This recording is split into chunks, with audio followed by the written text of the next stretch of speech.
আমাদের সামনেই শাবান মাস আসছে। আমরা ইবাদতের জন্য শাবান মাসে কি কি প্রস্তুতি গ্রহণ করতে পারি? আলহামদুলিল্লাহ আমরা শাবান মাসে একবারে দ্বারপ্রান্তে চলে আসছি। খুব শীঘ্রই শাবান মাস শুরু হতে যাচ্ছে। শাবান মাস এমন একটা মাস যেটা নফল রোজার জন্য আদর্শ মাস। নবীজি সাল্লাল্লাহু আলাইহি সাল্লাম শাবান মাসে যত রোজা রাখতেন, অন্য কোনো মাসে এত রোজা রাখতেন না। রমজান তো পুরো মাসটাই রোজার মাস, সেটা বাদ।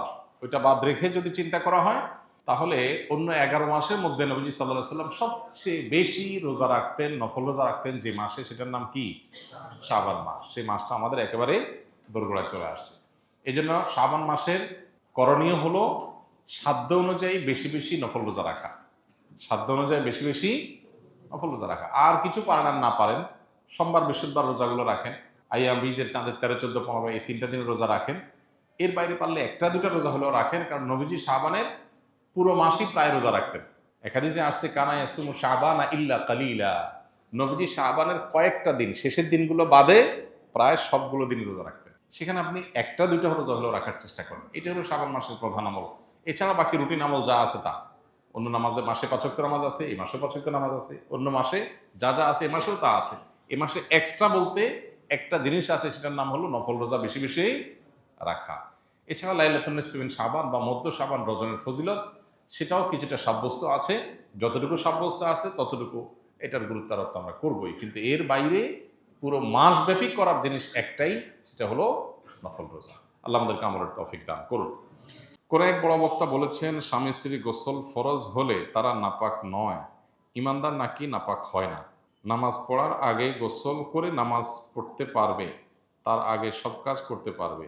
আমার প্রশ্ন হলো, গোসল ফরজ হয়ে গেল কিন্তু তারা ফরজ গোসল না করে মারা গেলে কি তারা জাহান্নামী হয়ে মারা যাবে?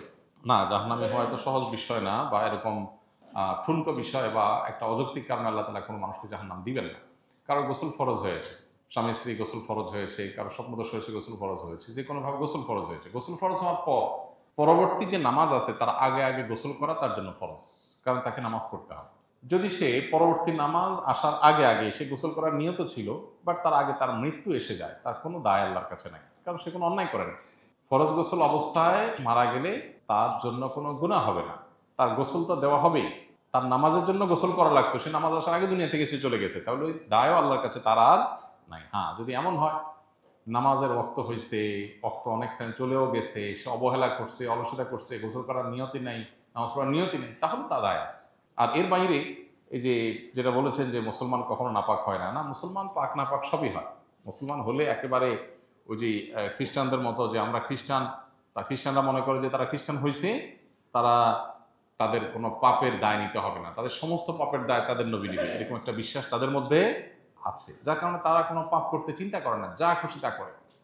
কারণ তারা মনে করে তাদের নবী ঈসা আলাইহিস সালাম, তারা মনে করে যে তিনি শূলে চড়ে মৃত্যুবরণ করেছেন, তার উম্মতের পক্ষ থেকে সকল দায় তিনি নিয়ে তিনি দুনিয়া থেকে চলে গেছেন। এটা ভুল কথা। কোরআনে আল্লাহ বলেছেন যে আল্লাহ তাআলা ঈসা আলাইহিস সালামকে আল্লাহ জীবিত রেখেছেন এবং তাকে উপরে তুলে নিয়েছেন, বার রাফাহুল্লাহ। তো এই জন্য মুসলমানদের মধ্যে কেউ যদি মনে করে যে মুসলমান কখনো নাপাক হবে, এটা ভুল বিশ্বাস। অবশ্যই নাপাক হবে, কোরআন হাদিসে বড়ি বড়ি আয়াত এবং হাদিস প্রসঙ্গে আছে। কেউ বললে এটা তার মূর্খতা ছাড়া কিছু না, যদি এইভাবে কেউ বলে থাকে। আমি মেহেদী হাসান সাকিব, যশোর মনিরামপুর থেকে। আমার প্রশ্ন হলো, আমি নিয়মিত নামাজ পড়ি, কিন্তু আমার পড়া দেখে মসজিদে কিছু মুরব্বী মজা করে, ঠাট্টা করে, কারণ আমি বুকের উপরে হাত বাঁধি। এখন যারা বা যে মুরব্বীগুলো আমাকে নিয়ে মজা বা ঠাট্টা করে, তারা কি অপরাধ করছে না? তাদের ব্যাপারে কিছু বলুন। ভাই, আমরা হাত কি নাভিতে বাঁধবো না বুকে বাঁধবো, এটা নিয়ে ওলামাদের মত পার্থক্য আছে। হানাফি মাযহাব অনুযায়ী নাভির নিচে হাত বাঁধবে, আর অন্যান্য ওলামা ইকরামের অনেকেই বুকে হাত বাঁধার কথা বলেন। এই উভয় মতের সপক্ষে একেবারে সুস্পষ্ট এবং একেবারে বিশুদ্ধ দলিলের পরিমাণ খুবই কম।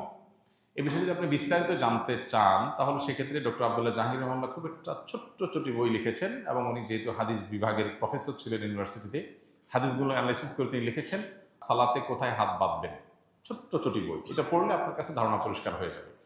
এইটাকে কেন্দ্র করে যদি কোনো তরুণকে বা কোনো মানুষকে বুকে হাত বাঁধে এই জন্য তাকে নিয়ে ঠাট্টা বিদ্রুপ করে, তাহলে অবশ্যই অন্যায় করছে। কারণ যিনি বুকে হাত বাঁধছেন তিনি ওলামাদের ইজতিহাদের উপরে, কিছু হাদিসের উপরে ভিত্তি করে তিনি আমল করার চেষ্টা করছেন। তো এইটাকে বিদ্রুপ করা, মানুষটা কি কখনো বেনামাজিকে নিয়ে বিদ্রুপ করেছেন? দুর্ভাগ্য আমাদের, বেনামাজিকে নিয়ে বিদ্রুপ হয় না, কিন্তু বিদ্রুপ হয় কাকে নিয়ে? নামাজে বুকে হাত বাঁধলে। এটা খুবই দুর্ভাগ্যজনক ব্যাপার যে আমরা সমাজে অন্য মতের মুসলমান ভাইদেরকে সহ্য করতে পারি না। সাহাবীরা কিন্তু সহ্য করতেন। ১৫০০ বছর আগে সাহাবীরা এতটা এতটা উন্নত ছিলেন চিন্তা চেতনায়, মন মানসিকতায়, যে ভিন্ন আরেকটা মত দেখলে তারা সহ্য করতেন। বাট আমাদের মধ্যে এটা কমে গেছে। খুবই দুর্ভাগ্যজনক একটা বাস্তবতা। তবে সেই সাথে আমাদেরও খেয়াল করা উচিত সবারও, যারা হয়তো হাম্বলি ফিক ফলো করেন, হ্যাঁ, অথবা তিনি কোনো বিষয়ে ভিন্ন মত পোষণ করেন, তার মত প্রকাশ বা তার আমলটা যেন আরেকজন মানুষের বিশেষ বিরক্তির কারণ না হয়। এটা তারও খেয়াল করা দরকার। যে কোনো একটা নফল আমল যদি হয় বা সুন্নাহ আমল যদি হয়, যেটা আরেকজন বিরক্তির কারণ হতে পারে, তো সেটা যদি খুব বাজে একটা পরিবেশ তৈরি করতে পারে, তো আমি কেন নিজেকে এই বাজে পরিবেশের মুখোমুখি করতে যাব, সেটাও খেয়াল রাখা দরকার। আর কোনোভাবেই ভিন্ন আমল দেখলে সেটাকে বাঁকা চোখে দেখা, ঠাট্টা বিদ্রুপ করা, বিরুদ্ধাচরণ করা, এটা অবশ্যই অন্যায় এবং গর্হিত, সে যেই করুক না কেন, যেই গ্রুপ।